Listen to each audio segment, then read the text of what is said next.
fait, elle est là la question. Qui avait le plus d'intérêt que ça arrive maintenant? Qui était le plus prêt à céder en fait dans les circonstances qui sont les nôtres aujourd'hui, et qui dupe qui en fait? Est-ce que vraiment le président Trump a réussi à forcer la main au Hamas grâce à cette coalition qu'il a réunie, en montrant bien au Hamas qu'il n'avait plus de cartes à jouer, ou est-ce que le Hamas mène Donald Trump par le bout du nez parce qu'il sait que Donald Trump est enamouré de ce prix Nobel et qu'il sait que c'est la semaine en fait où il peut se permettre de le mener par le bout du nez? Myriam Shermer, bonjour, Boker Tov. Boker Tov, Daniel. Merci d'être avec nous ce matin. On a bien besoin de votre éclairage pour mieux comprendre ce qui se passe actuellement, ce qui s'est passé, on va dire, ces 48 dernières heures.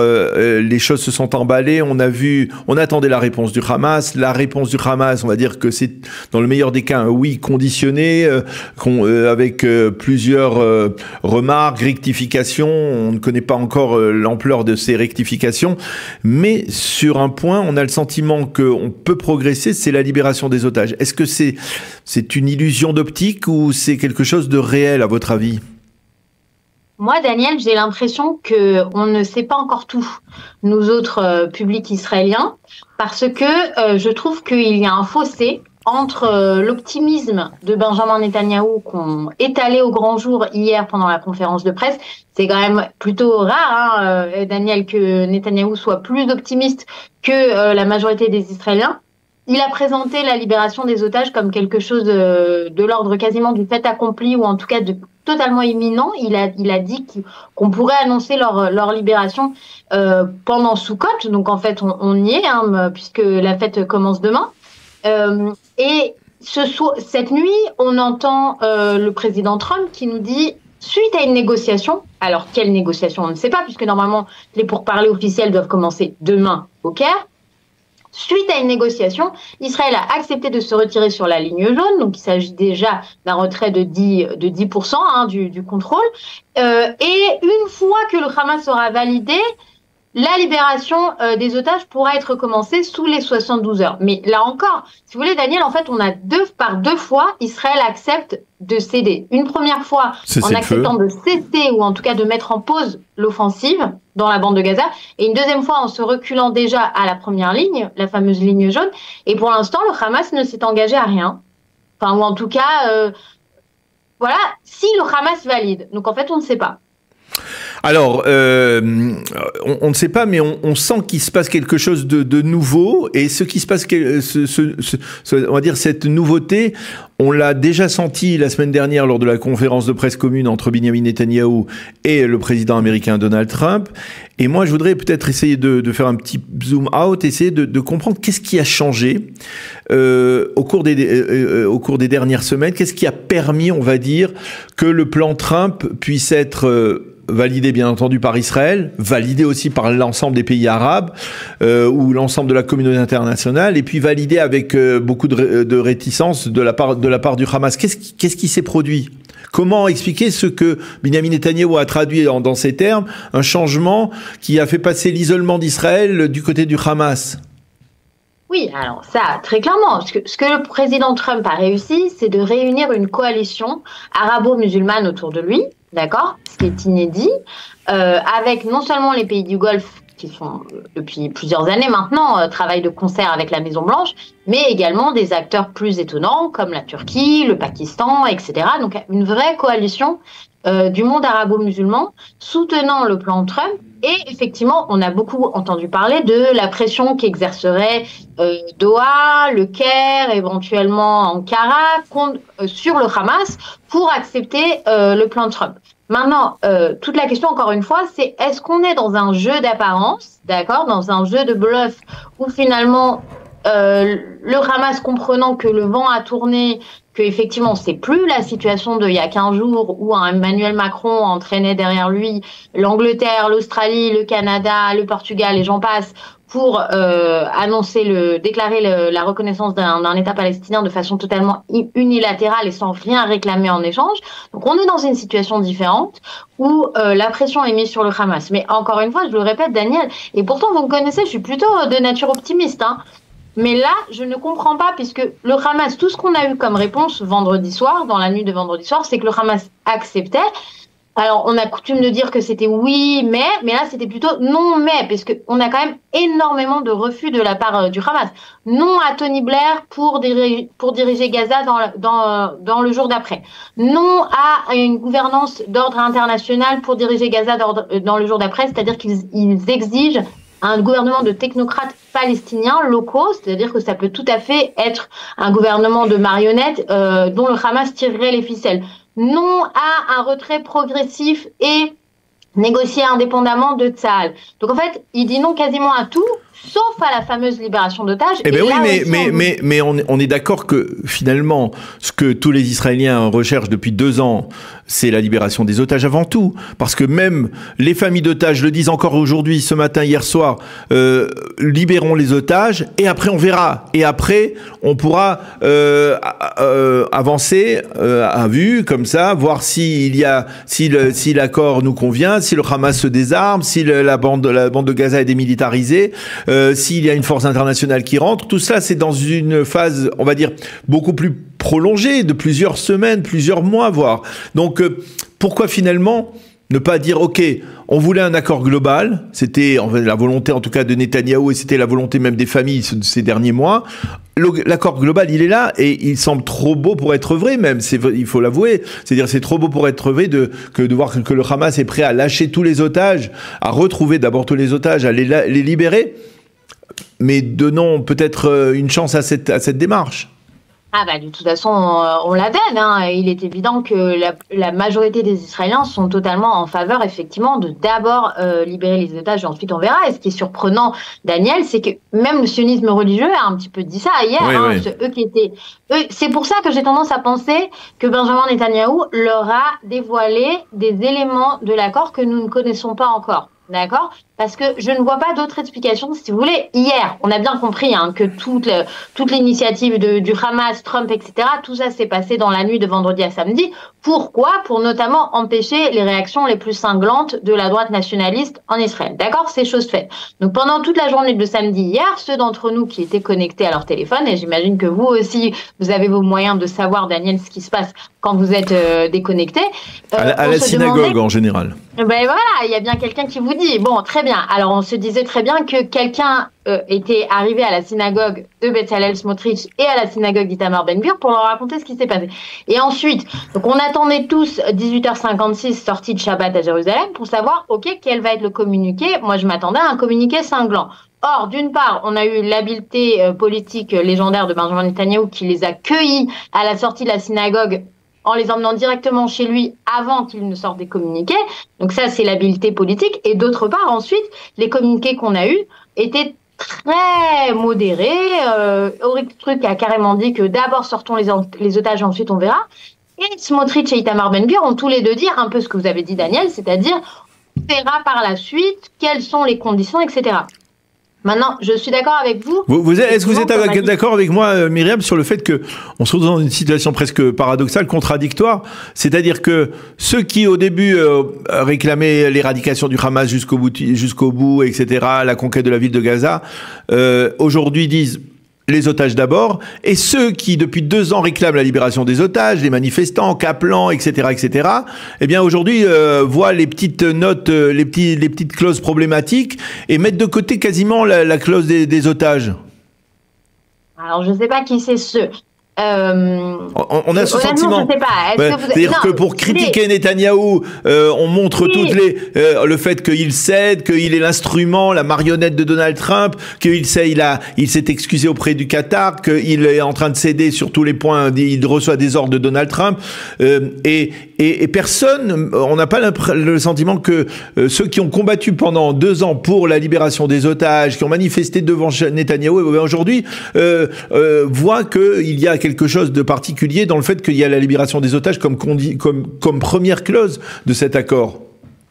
Alors, encore une fois, je vous dis, moi je veux la voir, cette libération des otages, parce que pour l'instant, ce qu'on a, c'est Donald Trump qui affirme beaucoup de choses, sans pour autant que ce soit 100% corroboré sur le terrain. Si, maintenant qu'il a dit ça, puisque une fois qu'il a dit ça, ça y est, l'horloge tourne, hein, d'accord?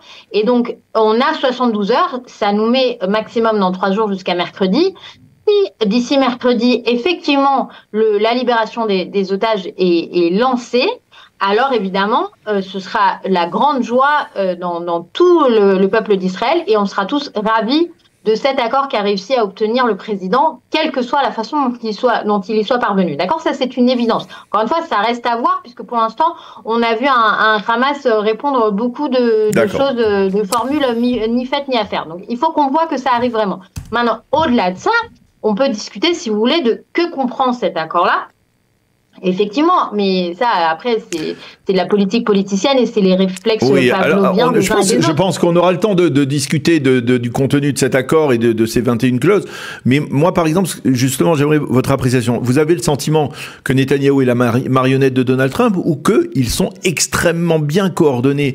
Que, en fait, cet accord, c'est un accord qui a été rédigé par Ron Dermer, Steve Witkoff, Jared Kushner, Marco Rubio, et que tout est coordonné, c'est-à-dire que même les mises en scène entre les deux hommes, les deux chefs d'État, eh bien, elles sont préparées pour permettre justement d'aboutir à la libération des otages d'abord et peut-être par la suite à un arrêt des hostilités. Moi, je suis moins définitive que vous. Je vous pose la question. Hein. Je vais vous dire pourquoi.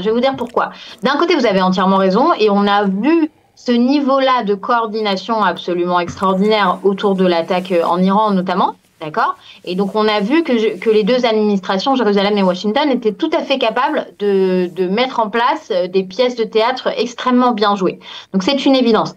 D'un autre côté, on a vu l'administration Trump trébucher plus d'une fois sur le dossier ukraino-russe. D'accord?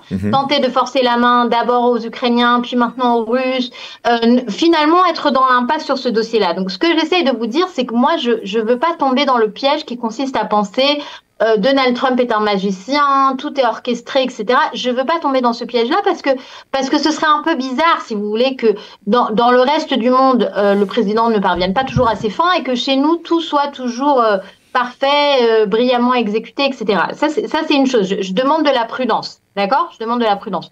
Ensuite, effectivement, il est évident que les plans américains sur le Proche-Orient sont fortement coordonnés avec Jérusalem, que Ron Dermer est un ministre qui s'entend très bien avec l'administration, qui fait des allers-retours entre Washington et Jérusalem, et que beaucoup de choses ne sont pas encore visibles à l'œil nu. D'accord, l'élargissement des accords d'Abraham, oui, avec éventuellement la participation du Liban, de la Syrie, voire peut-être de l'Indonésie, vu comment le président indonésien s'est montré enthousiaste à l'ONU, ce sont des choses dont on perçoit les frémissements, qu'on ne nous parle pas encore. C'est pour ça que je vous répète, Daniel, je pense qu'on ne sait pas encore tout, que Benjamin Netanyahou a pu promettre à ses partenaires les plus faucons, j'ai nommé Bezalel et Itamar, leur promettre des choses qui, pour l'instant, ne sont pas encore dites à voix haute, pour leur demander de la patience, pour leur demander de retenir leurs chevaux, afin de ne pas mettre en danger, si vous voulez, ce qui est en train de se passer.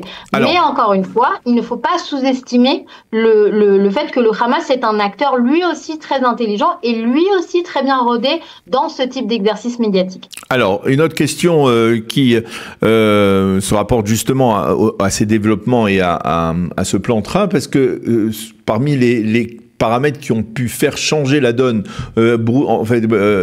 modifier la donne ces derniers jours.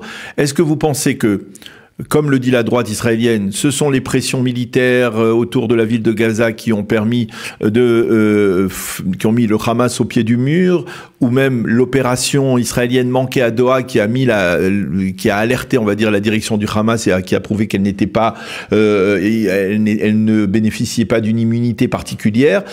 Ou alors, ce sont les manifestations à Kaplan qui ont ému le président américain et qui l'ont poussé à aller jusqu'au bout. Ou alors, c'est même le prix Nobel de la paix qui doit être décerné dans les prochains jours. Quelle option vous choisiriez-vous? Alors, moi, Daniel, j'aime bien répondre les deux, mon général. Alors là, c'est les trois, mon général. Parce que, effectivement, tous les interlocuteurs ont des intérêts. Le Hamas, pour lui, c'était perdre la ville de Gaza, d'accord? C'est sa place forte, son dernier bastion. C'est très très grave du point de vue du mouvement terroriste. Et pendant longtemps, il a cru que ce ne serait pas le cas, que Tsahal ne rentrerait pas dans la ville de Gaza. Et c'est notamment pour la raison pour laquelle on a vu tout le mouvement de campagne avec la fausse information de la famine extrême à Gaza et la flottille qui fait énormément de bruit en Europe, etc. Tout ça, ce sont des opérations qui sont destinées à tenter de faire reculer Israël. D'accord ? Et donc, forcément, le Hamas, tout comme Rafah l'année dernière, a été pris de court par le fait qu'Israël a mis de côté ses considérations médiatiques et a poursuivi son plan et s'est montré persévérant quant à ses objectifs militaires. Donc ça c'est la pression sur le Hamas. La pression sur Israël, elle est évidente. Je pense pas tellement aux manifestations de Kaplan, tout comme parce que ça fait des années que le Premier ministre se confronte à ça et finalement on a bien montré que c'est pas ça qui pèse sur ses considérations politiques, mais davantage, je dirais, la position diplomatique d'Israël qui s'est quand même énormément dégradée ces derniers mois, d'accord ? Israël qui est en mauvaise posture et donc Netanyahou qui comprend que ça commence à avoir notamment un impact sur l'économie israélienne et qu'il faudrait arriver à mettre un terme à tout ça pour commencer à restaurer l'image israélienne dans le monde. Et effectivement, le troisième interlocuteur, c'est Trump. On a énormément parlé de son désir, même pas caché, hein, très ouvertement déclaré, d'obtenir le prix Nobel de la paix. Or, la commission se réunit la première semaine complète d'octobre, Daniel. Oui, donc on y est. C'est vendredi. C'est cette semaine-ci, d'accord ? Donc voilà, ce serait le 10 octobre. Donc tout le monde avait intérêt à ce que ça y parvienne. Encore une fois, et c'est ça, en fait, elle est là la question. Qui avait le plus d'intérêt que ça arrive maintenant ? Qui était le plus prêt à céder, en fait, dans les circonstances qui sont les nôtres aujourd'hui, et qui dupe qui, en fait ? Est-ce que vraiment le président Trump a réussi à forcer la main au Hamas grâce à cette coalition qu'il a réunie, en montrant bien au Hamas qu'il n'avait plus de cartes à jouer ? Ou est-ce que le Hamas mène Donald Trump par le bout du nez parce qu'il sait que Donald Trump est enamouré de ce prix Nobel et qu'il sait que c'est la semaine, en fait, où il peut se permettre de le mener par le bout du nez ? Et ben, la réponse maintenant sous 72 heures, Daniel, puisque maintenant les dés sont jetés. Et encore une estimation, une question qui se rapporte justement à ces changements. Le monde arabe, les leaders arabo-musulmans qui ont rencontré le président Trump lors de la session de l'Assemblée générale des Nations Unies, on dit que quelque chose s'est produit à ce moment-là. Est-ce que vous pensez que c'est possible, par exemple, qu'un cas de figure où ce sont les pays arabes qui ont dit à Donald Trump qu'il fallait mettre fin à l'isolement d'Israël et à, d'une certaine manière, dire qu'ils avaient besoin d'un Israël qui resterait une forme de puissance régionale face à la menace qui demeure de l'Iran nucléaire ? J'ai tendance à penser que c'est trop optimiste et ce genre de lecture, et moi, l'optimisme diplomatique, je l'ai jeté par la fenêtre le 7 octobre au matin, Daniel, donc il y a précisément 2 ans. Oui, évidemment, il y a des forces modérées au Proche-Orient qui apprécient le rôle joué par Israël et qui même disent parfois, maintenant, la puissance régionale, c'est Israël, d'accord ? Et donc, on s'aligne sur les intérêts de l'État hébreu. Oui, ça, c'est la lecture optimiste. En parallèle de ça, je crois quand même malgré tout que nous sommes un tout petit acteur de par le nombre et de par la puissance économique qui existe dans le monde arabe. Et donc, j'ai tendance quand même puissance militaire, je parle de puissance militaire surtout. Oui, bien sûr, mais ce que je veux dire, c'est que on a bien vu la force diplomatique qui est capable de déployer un microscopique État de 300 000 ressortissants. Daniel, j'ai nommé le Qatar, d'accord ? Et ça, c'est grâce à sa puissance économique. Et donc, c'est pour ça que je dis qu'il faut pas trop, je pense, être trop optimiste là-dessus. J'ai tendance à penser peut-être que Donald Trump a promis des choses, d'accord, aux acteurs modérés de la région, à une alliance sunnite effectivement face à l'Iran, en leur disant, écoutez, si vous vous alignez sur nos intérêts, voilà ce qui peut se passer, X, Y, Z. Encore une fois, ça fait partie des choses qu'on nous dit pas.